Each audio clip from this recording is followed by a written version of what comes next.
Eternally? Come on, nobody has any experience of that. But if we depend on our own experience, we'll never understand what's beyond us, because we're limited.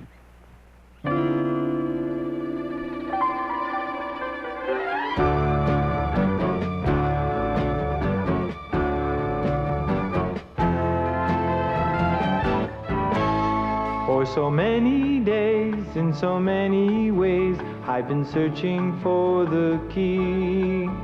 Watching nature grow, wishing I could know all about the things I see. Seeing life and death in a passing breath, life is such a mystery to me.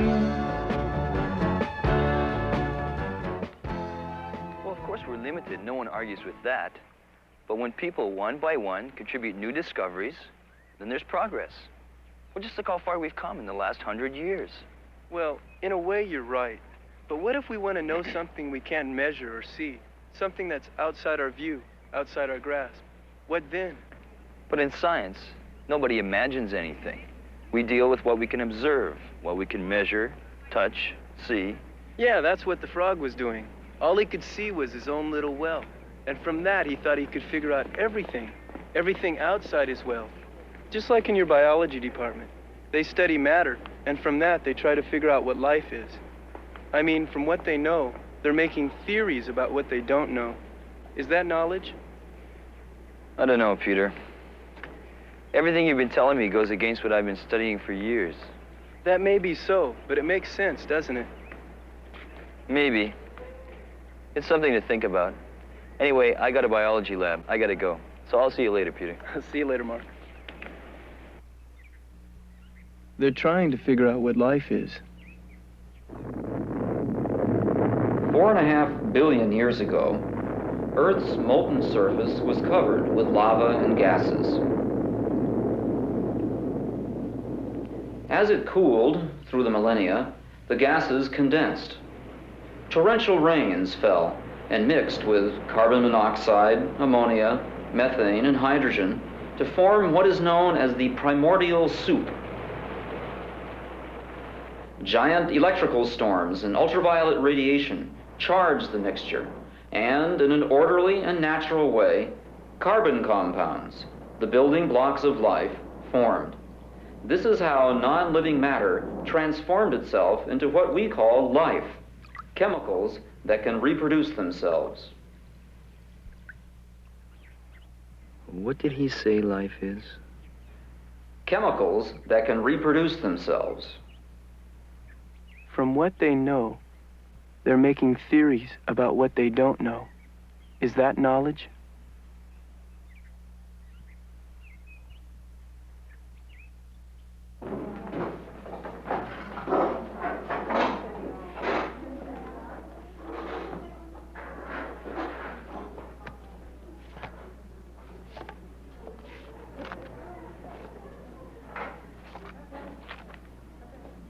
Let's see.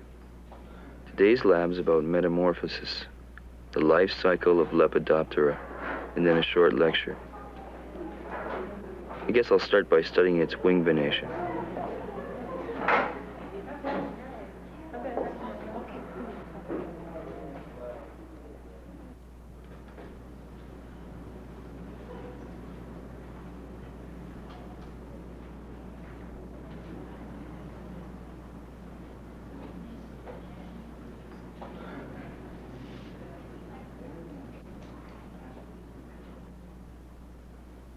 I used to wonder what made things alive.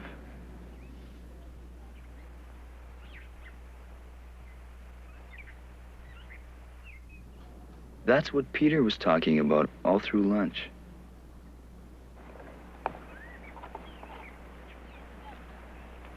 Hey, Peter, where were you? Class went overtime. Henderson. Boy, you're really into it, huh? I sure am. It's the best course I've ever had. We're studying the Gita. The Gita? So what's that? Is that your text? Yeah, the Bhagavad Gita as it is. It was written down 5,000 years ago in the Sanskrit language. The Sanskrit language? Well, you really found something to chew on, eh, Peter? Have I ever? Why don't you have an apple instead? Come on, Mark. I'm really excited about this. Really? Yeah. Okay, so what's it about? Well, here, I'll show you. From childhood to youth to old age, the material body is always changing. But within the body is an anti-material particle. It never changes, but always stays the same. Yeah, I've heard of antimatter. Yeah, antimatter has qualities exactly opposite to the qualities of matter. Material things come and go, but antimatter remains the same. It's permanent. That's not what I heard. That must be the Gita's theory, huh? It's not just a theory, it's something we can perceive. We can actually perceive antimatter. How's that? Well, by understanding that although the body's constantly changing, you're still the same person. You don't change. So the thing is, who are you? The one who's not changing.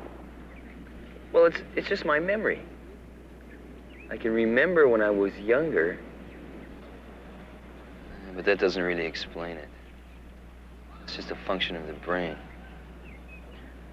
Well, the reason I'm the same person as I always was is because of the genetic code that keeps working inside all the cells in my body. So the new cells are just like the old ones. It's all due to the genetic code. So you are a genetic code? Well, The genetic code is just a mechanism. It ensures that your cells change in a uniform way. But does it explain who you are? Does it explain your continuing identity? So you're saying that my body is matter and that I'm antimatter. And that matter is not conscious, but antimatter is. Exactly. Without the anti-material particle, the body's dead. The Gita says this particle is alive and makes the body appear alive. The body grows because this living force is in it. Since the living force is in it, the body continues to grow.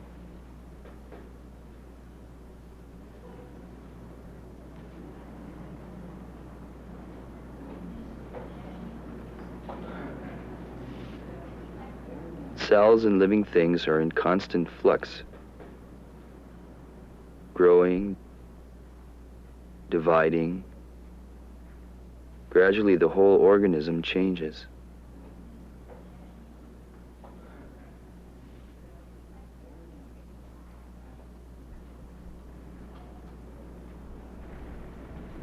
From childhood to youth to old age, the material body is always changing.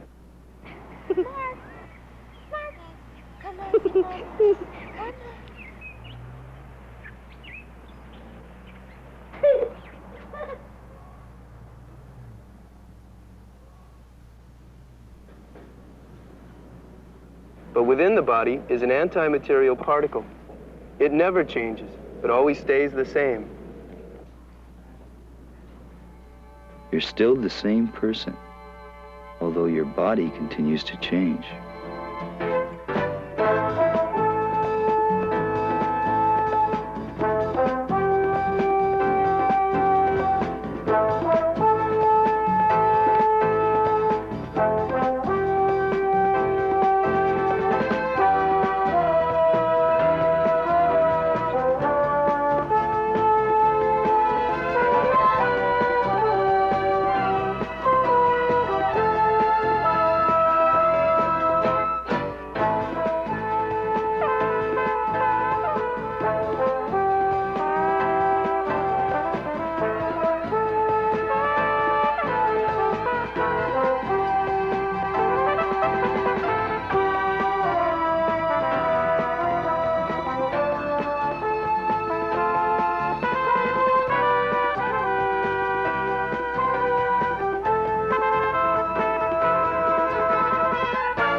life is strictly a material phenomenon.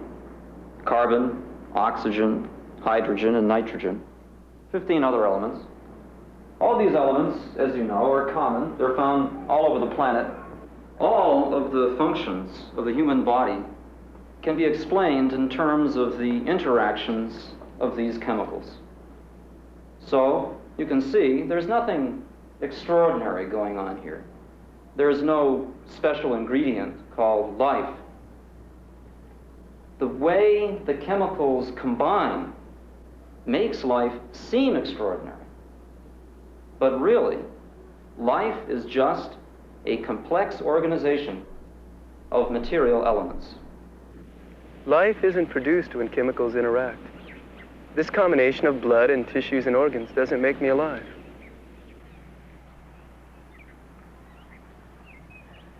Well, the only thing you find in the body is chemicals. I mean, what else could it be?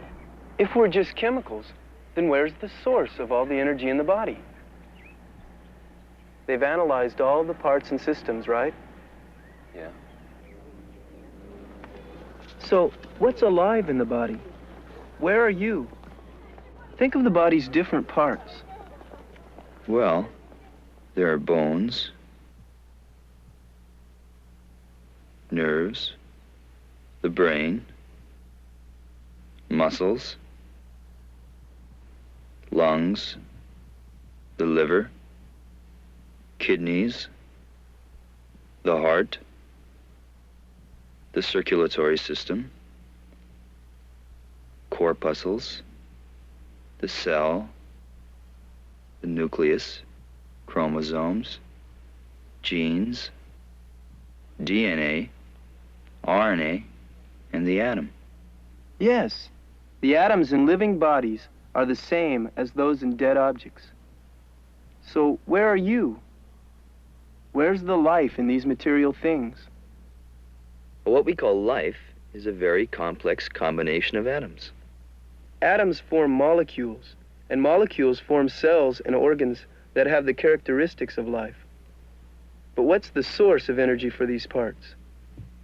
Where is consciousness? Well, many different parts of the body work together to make me what I am. But the parts can be replaced with machines. The heart-lung machine, the kidney machine, and you'll still be alive. So where is life? In the machines? Well, what about the brain? The brain's like a sophisticated computer.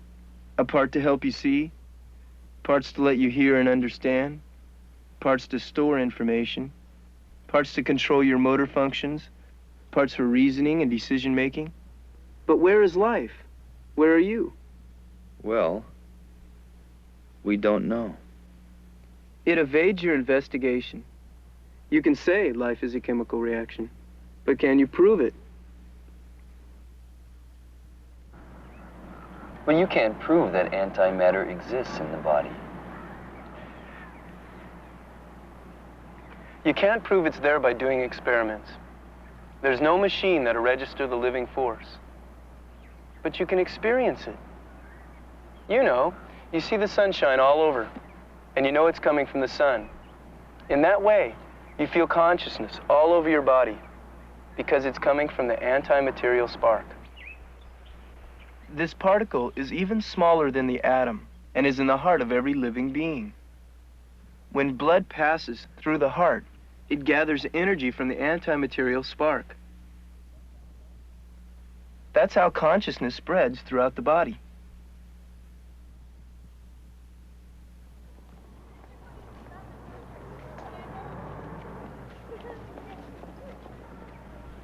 Well, then, how do you explain death?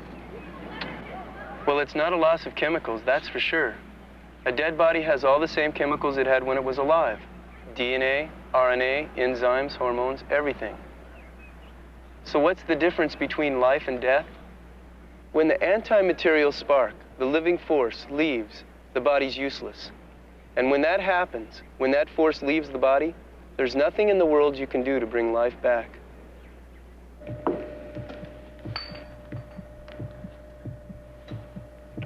Okay, let's check for any more bleeders. Get a sponge count. Should I loosen the retractor? A bit. Looks good. All right, we're ready to close. Have some towel for an ABDs ready for the dressing. And we'll use clamps on the skin. I can't get a blood pressure. What? There's no electrical activity. The monitor's flat. His heart stopped. Quick, call cardiac arrest, code 4. Elevator, code 4. I'll give him cardiac massage. Give him concentrated O2 per mask. Right.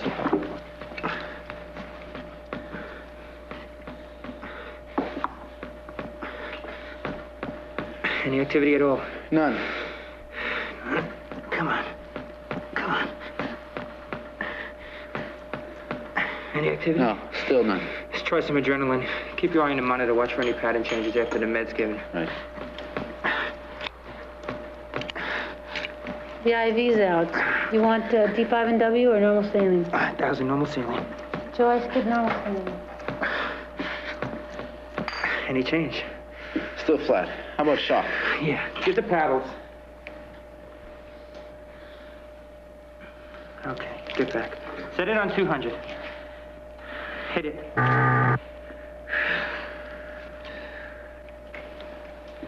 There's no tone. Stimulation's ineffective. We can't bring him back. It's all over. It's finished. There's nothing we could do to save him.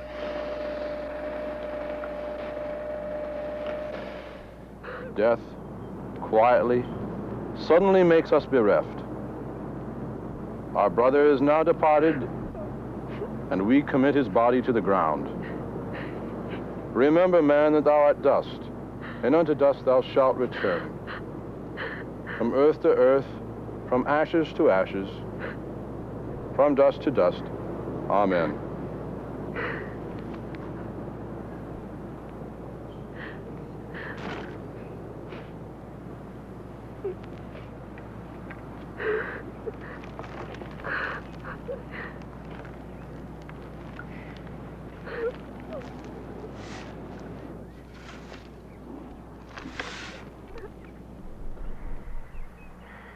The lovable object is the imperishable living spark within. No one loves a dead body. So, biologists now know that life can be explained in terms of the same chemical, physical laws that describe matter. Because, as we have seen, life is just a complex organization of matter. Now, the interesting thing is that in the future, we expect to be able to produce life here in the laboratory by combining, through extremely sophisticated means, these very elements that are found all around us. This will be very exciting. It'll be the culmination of centuries of study and experiment. Now, prior to the 1900s, I want to get into now some of the issues that historically have confronted microbiologists. We're using material instruments, Basic obstacles, so all we can see will be material elements. problems, the origin of life. How can we see the living force? derived from It's beyond our power to see. that in nature, organic They always say, substances in the future, produced only in the by future we'll understand, we'll create life. synthesis by But it doesn't seem reasonable. certainly It seems more like an empty promise. organic chemists had synthesized in the laboratory of various complex organic compounds. But this fact did not alter the belief Matter by itself doesn't seem to have any of the qualities of life. since it was Consciousness, the will to live, direction, desire. carried out the necessary How could matter ever start being conscious of itself, such a situation even after millions of years? possible in a completely inorganic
Well, suppose there is an anti-material particle in every living thing.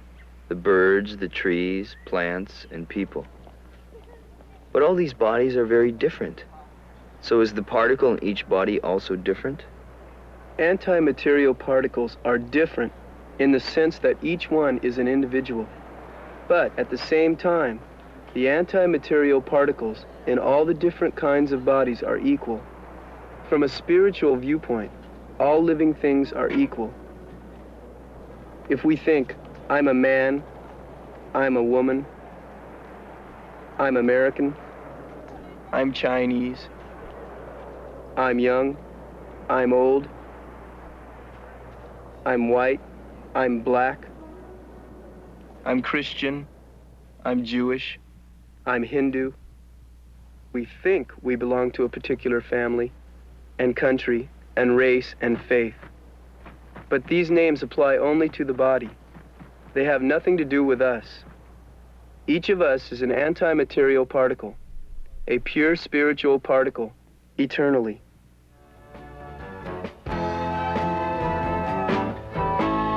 But the answer's clear, it was always here. I don't have to wonder why.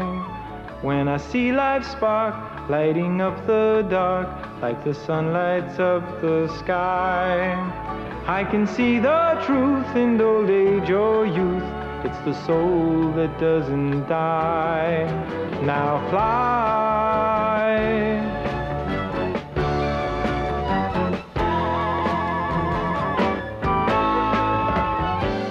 Looking for answers, spending my days in darkness. Life was a puzzle. The soul is the part I couldn't see. It's there